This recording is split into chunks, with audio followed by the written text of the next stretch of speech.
going to be able to eat anything or drink anything, but I don't know what to say. Thanks so much for tuning into my channel just one more time for one more Halloween look. I am so excited to recreate this one. I did do a test off camera just to make sure that I knew what I was doing and I was going to be able to do it. And I think I did an okay job. Like, it was my first time doing any kind of special effects on myself. So if you would like to see how to get this gory torn mouth, just make sure you keep on watching. And if you are gonna recreate this look, make sure that you eat or drink beforehand. I don't think that this is a party look because you won't be talking, you won't be able to eat, and you won't be able to drink anything.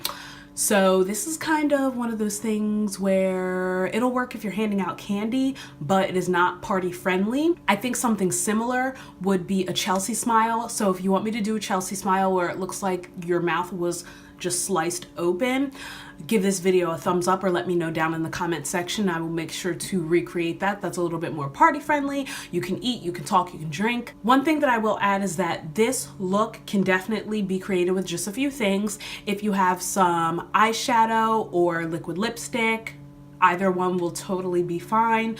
Preferably darker colors because you want to make that bloody, scabby look. I also got some fake blood from Party City. This was only maybe like a few dollars. And then I got this liquid latex from Party City as well.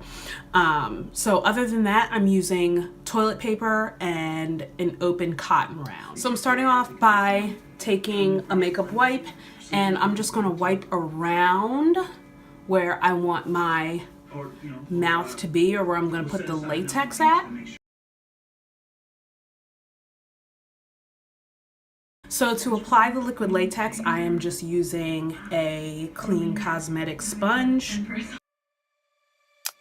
Okay, so since my mouth is about to be fully covered, I am going to start the voiceover part of things. So I'm dabbing the liquid latex everywhere that I remove that makeup. Then I'm going to take some 2-ply toilet tissue, split it in half because I want to work with nice thin layers. And I'm going to lay that everywhere that I laid down my liquid latex. I will say liquid latex freaking stinks. It was like burning the inside of my nose for real. So after I lay the toilet tissue down, I am going to go over with one more layer of liquid latex. And I will say that the cosmetic sponge absorbs a lot of the liquid latex, so you'll see me use my fingers sometimes, use the sponge other times. I will say that using a mixture of both works really well because it'll create a little bit of that bumpy, rough texture because we don't want it to be too smooth because we want it to look like cut up skin. So I'm going in with another layer of liquid latex and then going in with another layer of toilet tissue just to create a little bit of thickness.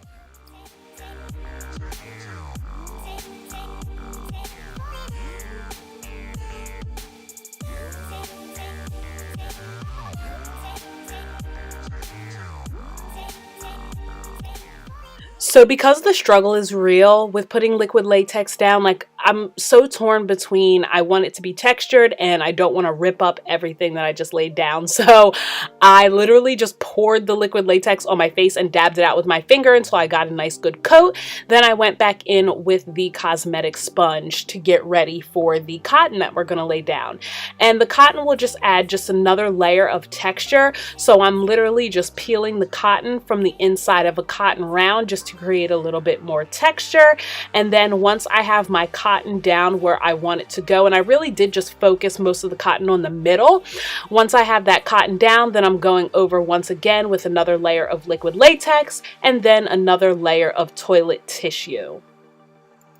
And once my toilet tissue is down, then I'm just dabbing some more liquid latex on top of that because I want to create a nice even shield. And then I am going to dry that liquid latex. It does take a bit to dry, so if you do have a hairdryer handy, that is even better. If not, you will just hang out with your mouth pretty much glued shut for a little bit, no worries.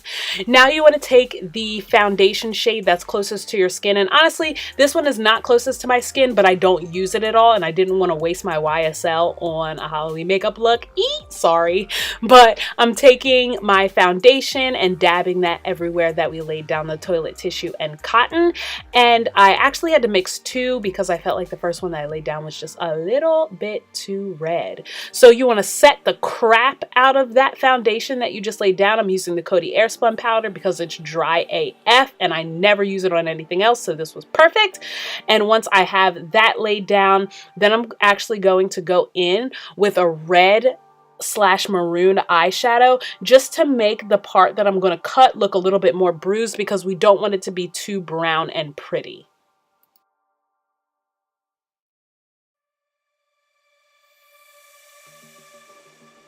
So I'm cutting away some of that mouth, and I really just want to make a slit that's a little bit wider than my mouth because we want to make it look like our lips were literally torn like straight across. So please be careful. Don't cut your skin, please, please, and please. Then you just want to cut away a little bit away from the mouth area so that you can give your thread some room to do its job. So I'm just putting foundation in some of the spots where my skin is now flapped open, and now it's time for the bruising effect. So I'm going in with both a red and a maroon eyeshadow. Honestly, you can use any one you choose, but I used the red and maroons from the Jaclyn Hill palette only because I'm obsessed with that palette. So what did you think I was going to do? And once I am happy with my shadows, I'm now going in with liquid lipstick just to make it a little bit darker. So I'm starting off with a dark burgundy liquid lipstick, and then you'll see me go in with a black liquid lipstick as well.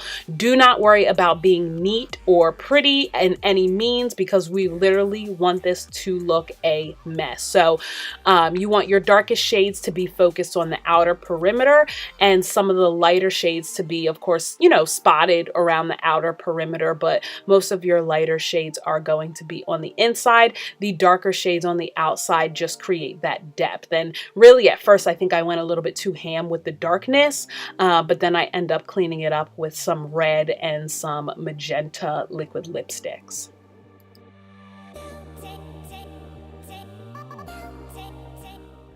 So now I am actually switching between a black currant and a red liquid lipstick just because I want to make that bruising effect come to life just a little bit more.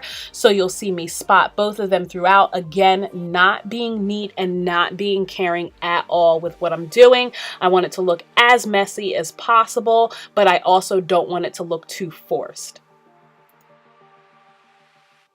And I also threw in a green eyeshadow only because when you have bruised or pierced skin, usually it takes that green dead effect at some points too. So I literally just put just a few sprinkles of that, and now I'm hopping back into the red shadows. So I would say that if you're going to create this look, skip the blood until the end because I started to lay down the blood, but then I realized how much I wiped away when I went to go thread my string. So to thread my string, I'm actually using Tapestry needle and braiding cord. When you're threading your needle, don't feel obligated to make a knot close to the needle like I did just to make sure that the string stays, because this string is pretty rigid, so it'll stay on its own, and that knot is hard to pierce through that fake skin that we created. So if you know anything about sewing, you know that you're going down, under, and then over top, down, under, over top, down, under, over top. So you're literally just looping it, and that's pretty self-explanatory. So yeah, easy on the knots because otherwise you will like sweat trying to get the needle through. So I am just sewing that in, again, not being super neat at all. You actually want it to be kind of messy because you want it to look like a hack job. Now I'm touching up the foundation in any of those areas in the fake skin that we pierced and there's white peeking through. Then I'm going in, touching up the liquid lipstick for a more bruising effect, and then I'm going in with the blood. And for the blood, you can be as messy as you want to be. You can put as much as you want, as little as you want. You can make that sucker drip down your neck. I personally didn't have anything guarding my pants, so I wasn't about that super messy life. But put that blood wherever you want it to be, and you will be just fine. I think at this point, you can take it as far as you want to go.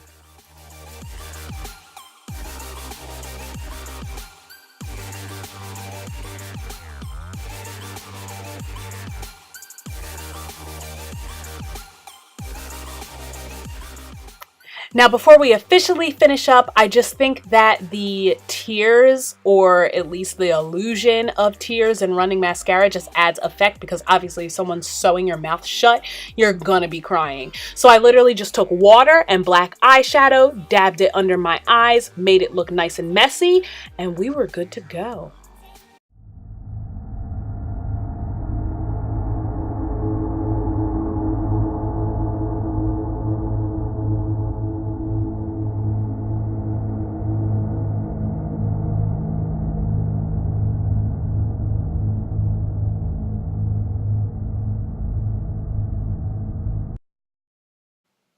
As always, be sure to give this video a thumbs up. Do not forget to hit that subscribe button down below, and I will catch you in my next video.